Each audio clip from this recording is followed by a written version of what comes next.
घरबंदी कायद्यामुळं ज्यांचे घरं कायदेशीर होत नव्हते त्या 60 लाख परिवारांना त्यांच्या घरं कायदेशीर करण्याबाबतचा मार्ग आम्ही मोकळा केला।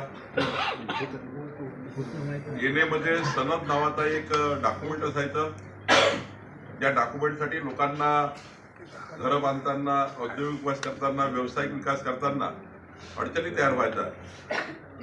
सनद आता काढून टाकली, त्यामुळे आता केवळ प्रीमियम भरलं तर कुणाच्याही घरी कुणाच्या ऑफिसमध्ये जायची गरज नाही, तहसीलदार एनजीओकडे जायची गरज नाही। प्रीमियम भरलं की ऑटोमॅटिक सनद आणि येणे हे या ठिकाणी घेण्याची गरज नाही आहे।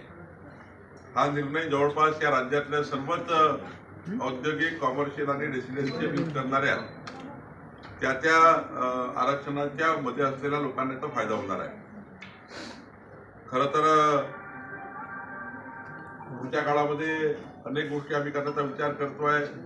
जे क्लिष्ट महसुली कायदे आहेत त्यांना सुधारणा करण्याचा आपण निर्णय करतोय।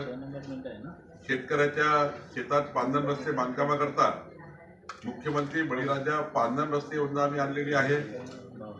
विद्यार्थ्यांना आता त्यांच्या डॉक्युमेंट करता स्टॅम्प पेपर लागणार नाही।